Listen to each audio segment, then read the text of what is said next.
Okay, this is part 5 of how to prevent a heart attack. And the first thing we've been talking about what are the ions inside a cell. And this is going to be very useful. You're going to remember this the rest of your life. So just bear with me on the introduction of this and it'll make sense. The amount of sodium and potassium inside the cell has to remain constant. So if the sodium starts drifting up because you're eating a real high sodium diet, then your potassium is going to drift down. And you don't want that because that's going to weaken your intracellular gradients. Okay. Now, we're going to talk about the personality of the different ions, and this also is really important. You know, you can call it, we're going to anthropomorphize these ions. The painting is Piano Recital by Arturo Ricci.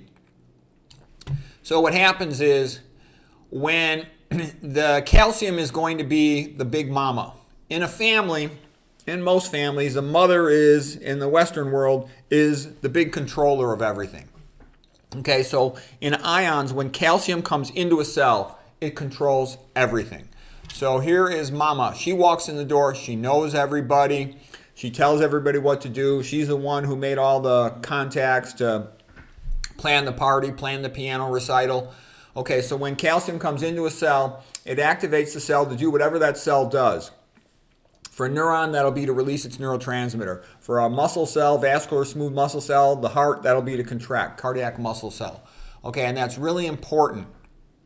So cell physiology is based on regulation of calcium entry. You have to know that, okay? And like we talked about before, because out in the ocean, the extracellular space is the same as the ocean.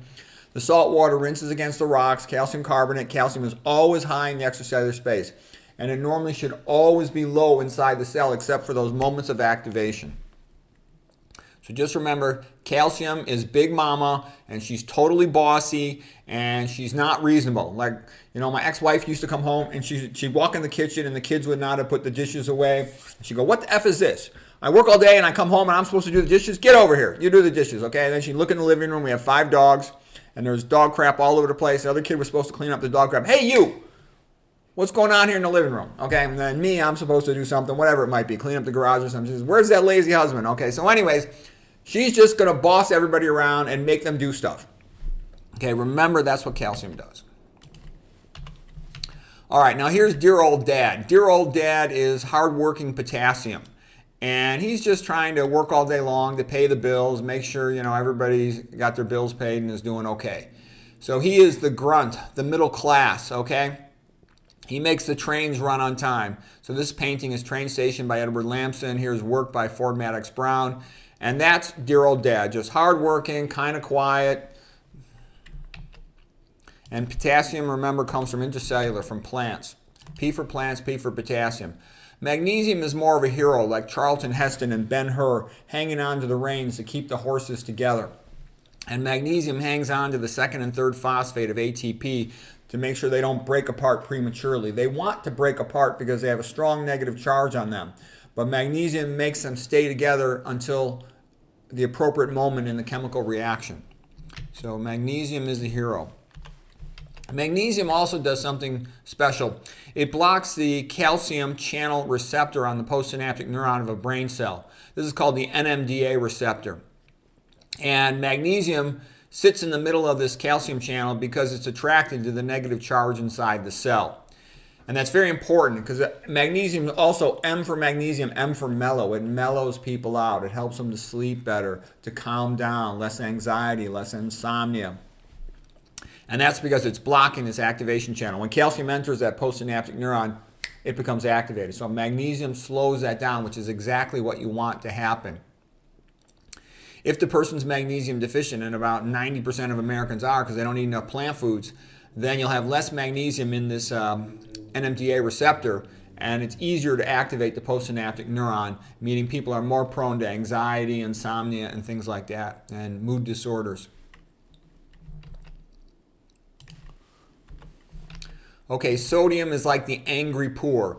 It wants to get inside the cell. It wants to bust into the city. Okay, the angry poor trying to bust into the city.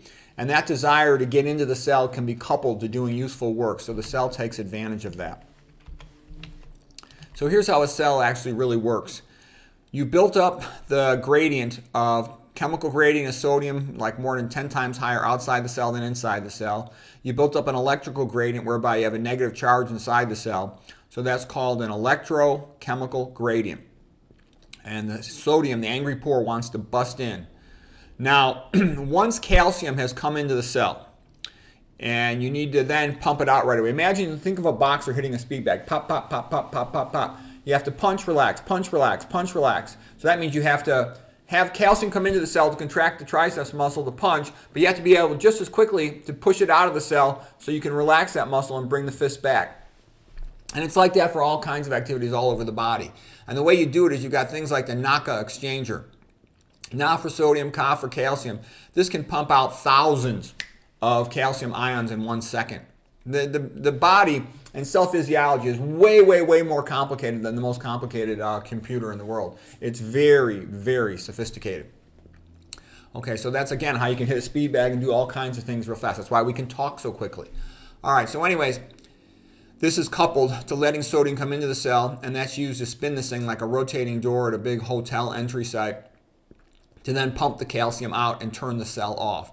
And so this sodium-potassium pump creates an electrical battery that's used to do work across the plasma membrane. It uses that for pumping amino acids, for pumping acid, pumping protons, etc. It is the electrical battery of the cell.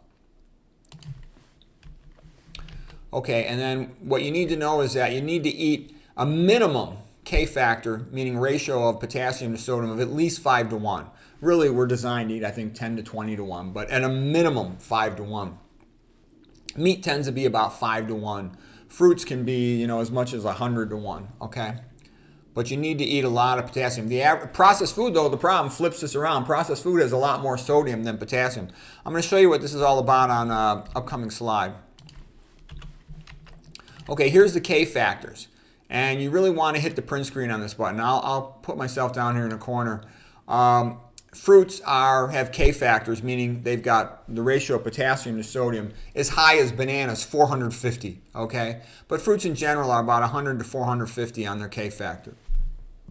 The higher the K factor, in general, the better prevention of hypertension. Your starches are going to have K factors in the ballpark range of about 15 to 60, okay? And then your salads and stuff, not quite as strong, okay? Your salads and your veggies, in the ballpark of 5 to 15. Meat tends to have a K factor of around 4, like ground beef has a K factor of 4. Now look at these processed food, they're a disaster. Even though what you would claim to be a healthy processed food, something like Special K cereal, has a K factor of 0.06. Potato chips, 0.09. These are disaster K factors. K factors less than 2 are a disaster. These are very much predisposing you to hypertension. Very bad for your health. And the way you can remember it is an intrinsic food, like I just went through all those ions, is going to have a lot of potassium and magnesium sitting inside all those cells that you eat with a whole food. But a processed food, they're going to grind it with a machine, then they're going to rinse it with water, they're going to rinse it with solvents. They rinse away all the potassium and all the magnesium. Then they add back sodium for flavor, and they add back sodium as a preservative because this extracellular sodium sprayed in heavy amounts on the outer surface creates a hyperosmolality that prevents growth. And so what I'm basically saying is processed food is the opposite of what you want. And there's no way around that. That's why I never eat processed food. I never eat any single ingredient food. And there's no pill that can fix this. You need tons of dietary potassium, and you only get that from eating whole plant foods. There's no medical surgical bullshitology. There's no workaround for that, okay? And you need that magnesium as well. You get them from intact whole foods. So that's what you need to eat to have good, healthy plasma membrane electronic gradients. And again, there is no way around that. There is no pill that can substitute that. For example, you can treat hypertension with pills, and that can make your blood pressure numbers look better, but you don't get much of a reduction in risk of stroke. You get a dramatic reduction in risk of stroke when you just eat the plant foods.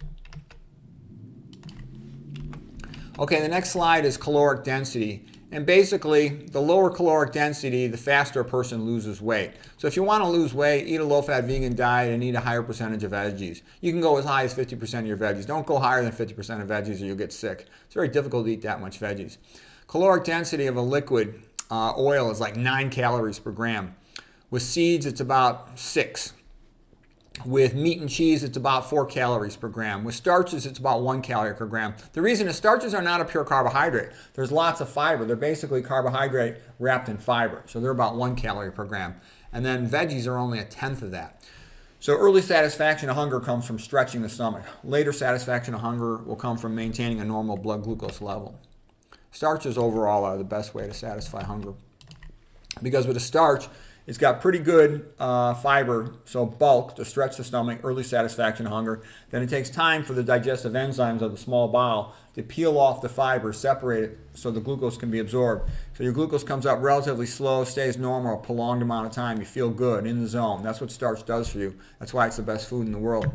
With simple sugars, you'll tend to spike rapidly. Pancreas will tend to overcompensate, drive the blood sugar down, and then you get this rebound hypoglycemia effect quite often. That makes you want to eat more simple sugars, and you end up with a roller coaster blood glucose curve. So you don't want to be eating sweets. They also rot your teeth.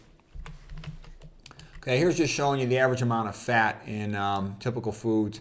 Tons of fat in meat and oils and nuts and seeds and soybeans. You want to avoid all that stuff, and flax.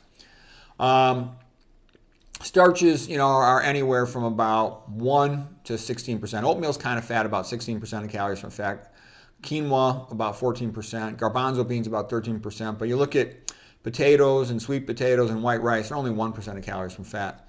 You look at fruits, they're in the ballpark, about 3 to 6 calories of fat. So the fruits are quite low, and they're a good food to eat. Okay. The lower the percentage of calories from fat, the faster you lose weight. That also prevents atherosclerosis. Okay, here's just the food pyramid of the Spartan vegan diet. The bottom stuff is just social stuff. Maintain your social support, family, friends, relationships. Get your exercise. I look at a treadmill as like a sleep machine. You get your miles in the day. You put your 4 or more miles in. I usually walk 6 miles. I sleep real well after that. If I don't do it, I don't sleep as well. And even then, I don't always sleep as well, but I sleep a lot better than I would if I hadn't done it. I think I've given a bunch of lectures on sleep. Sleep is a little bit complicated, especially for guys as you get older, because your prostate gets bigger. If you got amalgams, you can have micromercurialism, and there's a whole bunch of other things. Exposure to blue light. That's a whole big topic. Like I said, see my separate lectures on that. Religion lowers people's stress level. Okay, and then for food, the majority of your calories should be starches. McDougall would recommend like 90% of calories from starch, 5% from fruits, 5% of veggies, and I think that's a good goal for beginners. If you exercise a lot, you're pretty healthy, and you're pretty careful, I think you can eat a lot more fruits. I eat about 35% of my calories from fruits, but I exercise a lot for a guy my age. I'm about 63 years of age, okay? I don't have hypertension, diabetes, or coronary artery disease, which is what almost all the patients have, and I'm thin, okay? Fruits, and then veggies.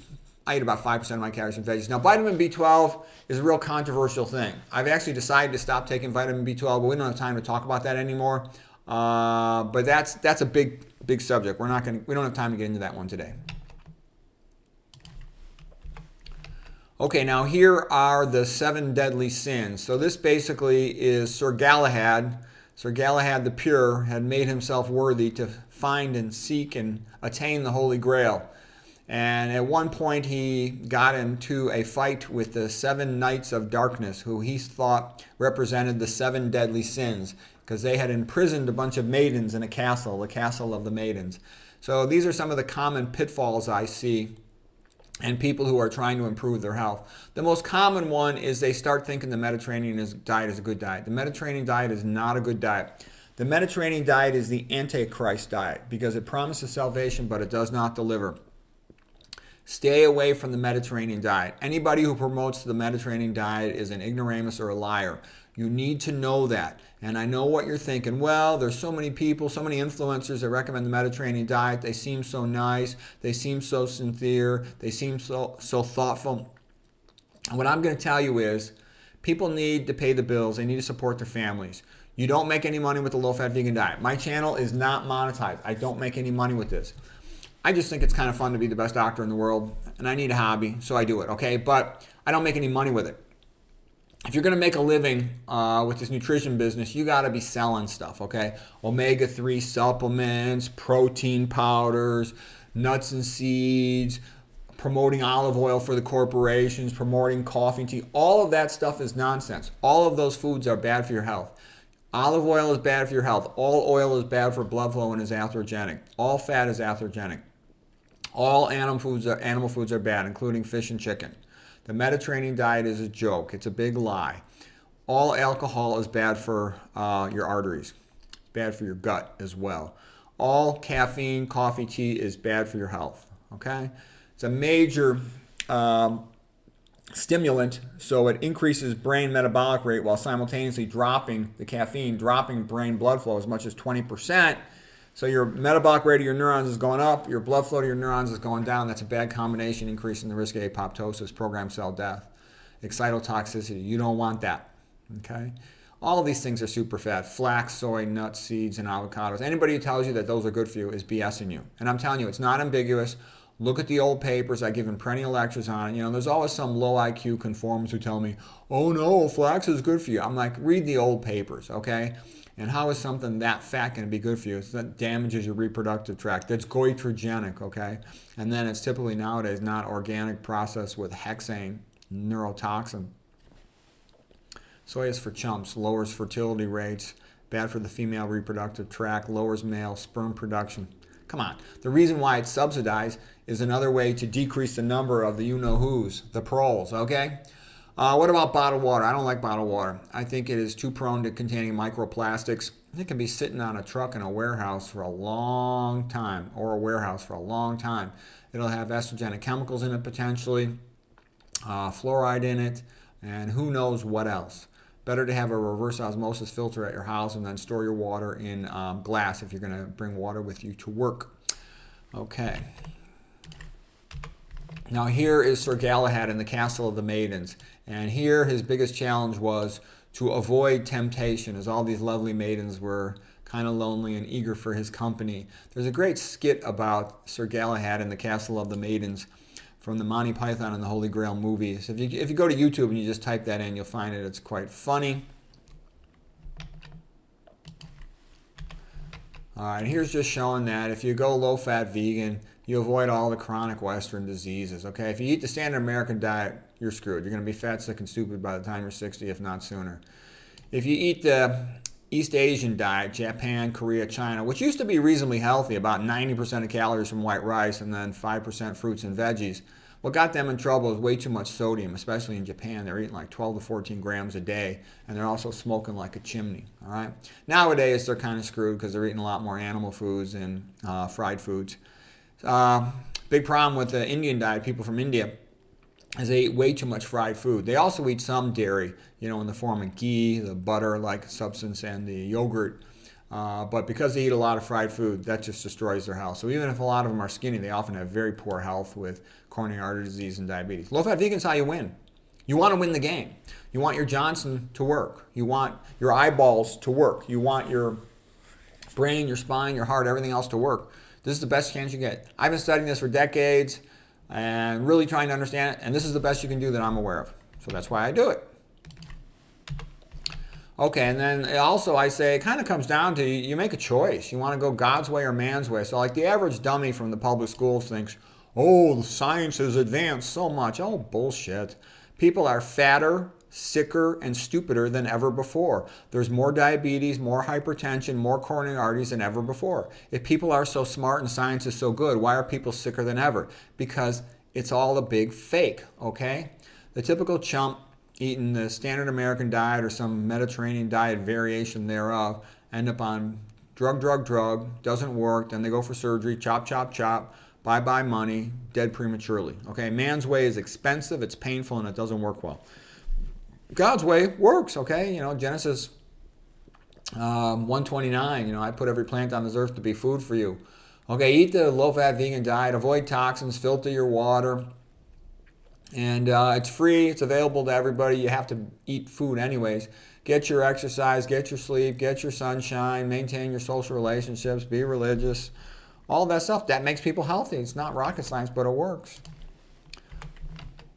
And the other thing too is, you know, a lot of people think, well, I have a very good doctor. I'm going to go to my doctor. My doctor is really good.